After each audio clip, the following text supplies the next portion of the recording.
Hey everyone! This is a quick reminder to subscribe and hit that like button. It lets me know that you are enjoying my content.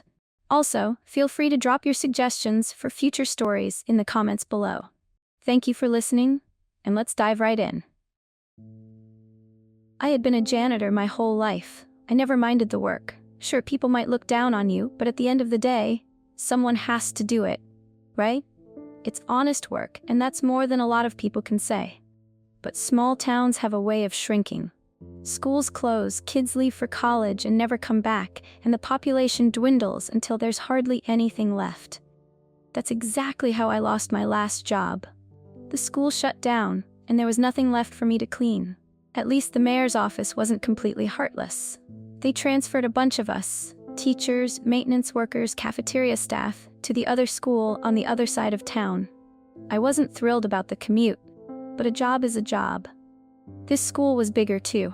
When I arrived for my first day, I was told I'd have a few co-workers. That's how I met Tammy. She was an older woman, but about my age. She'd been working here for 25 years and looked the part. Gray streaks in her tied-back hair, calloused hands, a uniform that was just worn enough to be comfortable. But there was something warm about her, something welcoming. "This place takes some getting used to," she said as she led me through the hallways. "Best to show you around now while classes are in session. Less distractions that way." So we walked. She pointed out which hallways tended to get messiest, which classrooms had teachers who actually cleaned up after themselves, and which students would make my job a living hell. Then came the stories. "Some say there's a ghost cat wandering the halls," she said with a small smirk. "Protects the school, supposedly." "A ghost cat?" I scoffed. She shrugged. "Some people claim they hear it meowing when the halls are empty. Others say it curls up beside them when they're alone." I laughed, shaking my head. "Sounds like you're trying to scare me off already. If I wanted to scare you, I'd tell you about the students who never leave." That one made me pause. Tammy's expression didn't change. She wasn't joking. She was simply stating a fact. I couldn't tell if she believed it, or if she just liked keeping up the stories. Either way, there was a weight to her words that made the school feel heavier around me. By the time we reached the East Wing, I had a feeling I was meant to take those stories seriously. We stopped at the bottom of the stairwell, in front of a door labeled "Personnel Only." Tammy turned to face me. Her expression was calm, but her tone was firm. "Do not go in there. Ever." Something about the way she said it made my stomach twist. "That's the only rule I ask you to follow," she continued. "And please, be mindful of it. You seem nice enough. It'd be a pity if something happened to you." I frowned. "What's in there?"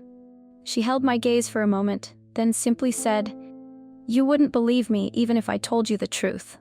That was it. No further explanation. She turned around and walked away, and I had no choice but to follow.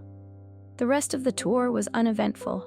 We made our way back to the break room, where she handed me a small pile of uniforms and a paper with my shift schedule. Before I could leave, she stopped me. "If anything happens," she said, "anything at all that isn't normal, and you feel like you're in danger, call me. Do not wait. Do not try to figure it out. Just call." There was something different about her now, a shift in her energy.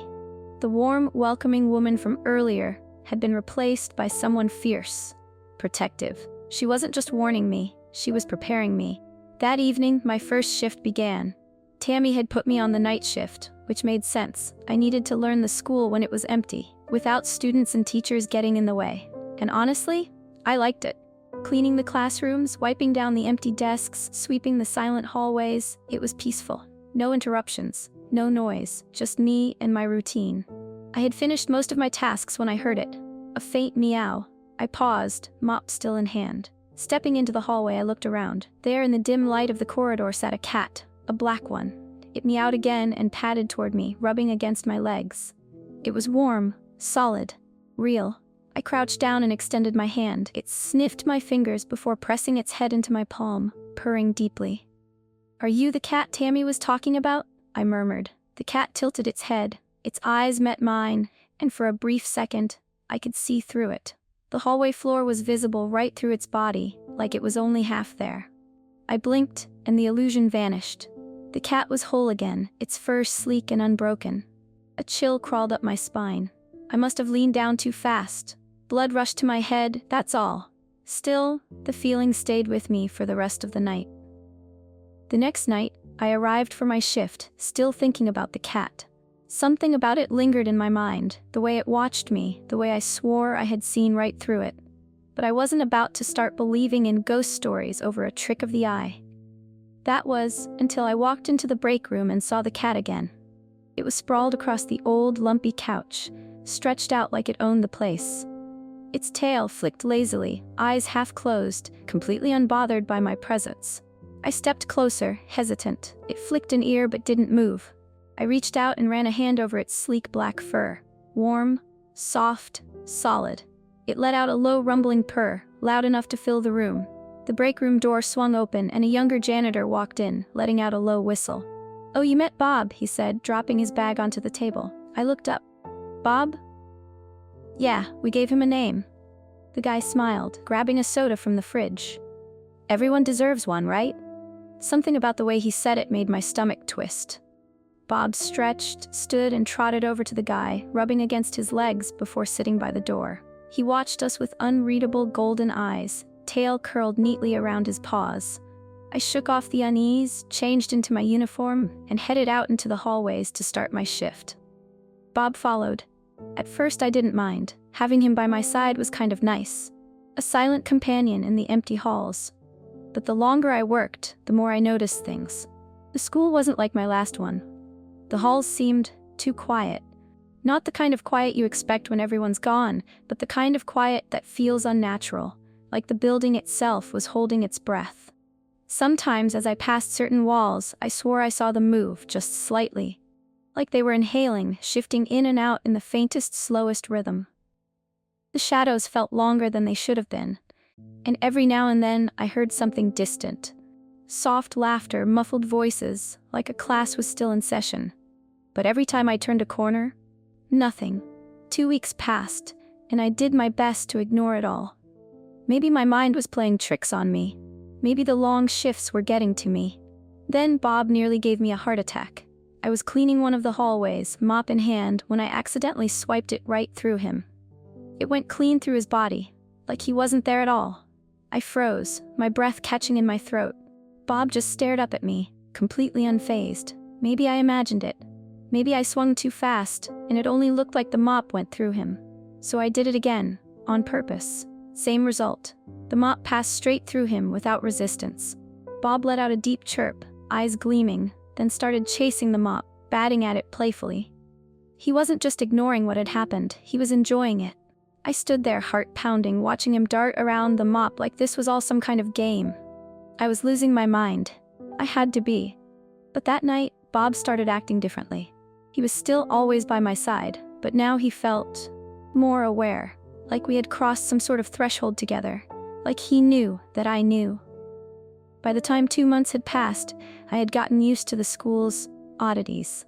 The breathing walls, the shadows that stretched too long, the phantom sounds of laughter and footsteps that had no source. And Bob, especially Bob. Once I had realized what he was, he stopped pretending around me. If no one else was around, he'd walk straight through doors without waiting for them to open. He'd jump into walls and reappear somewhere else like it was the most natural thing in the world. At first it made my stomach churn, but after a while, I just got used to it. The strange thing was, nobody seemed to care. One evening, as I was mopping the halls, Bob darted ahead, vanishing right through a classroom door. I sighed and followed, pushing the door open. And there she was, Mrs. Pinwood, the teacher who never went home. She was sitting at her desk as always, staring out the window with a cup of tea in her hands. She didn't react when I entered, barely even looked at me. Bob, however, jumped onto her lap and curled up, purring so loudly it filled the entire room. She smiled faintly, one hand gently stroking his back. "Good evening," she said, her voice soft. I hesitated. I had been working here for 2 months now, and this woman had never once left the school before me. I cleared my throat. "Evening." She didn't say anything else. Just sat there, eyes distant, watching the outside world like it had nothing to do with her. I should have just kept mopping. Should have ignored it, like I ignored everything else in this place. But for some reason, I found myself asking, "So, where does Bob go when he's not with me?" Mrs. Pinwood finally turned her head. Her expression was unreadable, but there was something knowing in the way she looked at me. "He chooses good people," she said simply. And then, she smiled. A small, sad thing, like she was remembering something she had lost. Bob purred louder, nudging his head against her arm. I couldn't shake the feeling that he understood every word. Later that night, I asked Tammy about Mrs. Pinwood. "She likes it here," Tammy said without hesitation. I waited for more. When she didn't continue, I pressed, "Yeah, but doesn't she ever go home?" Tammy sighed, giving me a look like I had asked something stupid. "As long as she's happy," she said carefully, "we should be fine." I frowned. "We should be fine?" Tammy just smiled and turned back to her paperwork, like that was all the answer I was going to get. I left the break room with more questions than before. The longer I worked here, the less the emptiness bothered me. The hallways would sometimes feel full of life, warm, filled with echoes of laughter and chatter. But whenever I turned the corner, silence, no one was there. And then, of course, there was the girl in the prom dress. I would catch glimpses of her at the far end of the hallway, never close, never letting me approach. She was always watching. And somehow, I knew. She was waiting for something. There was one place in the school that I never lingered. The East Wing's stairwell. And more importantly, the door beneath it. The one Tammy had warned me about on my first day. I hadn't thought much about it at first. I'd followed her rule, no questions asked. But the more time I spent at this school, the harder it became to ignore. Every time I walked past that stairwell, the air grew noticeably colder. Not just chilly, but the kind of cold that settles deep in your bones. Bob never followed me when I passed that part of the school, and if I ever got too close, he would stop in his tracks, turn toward the door, and let out a low, rumbling hiss. I never asked Tammy what was behind it, because by that point, I didn't want to know. Then came prom night. Tammy had asked me to come in for a night shift, so I did. By the time I arrived, most of the students had already left. Only a handful were still lingering, some waiting for their rides, others dragging out the night for as long as they could. I started my usual routine, focusing on the empty parts of the school where no one was supposed to be. That's when I heard it. Sobbing. Heavy, uncontrollable sobs echoing down the hallway. I followed the sound and found her. A girl. She looked like a senior, dressed in a prom dress, curled up against the wall. I hesitated.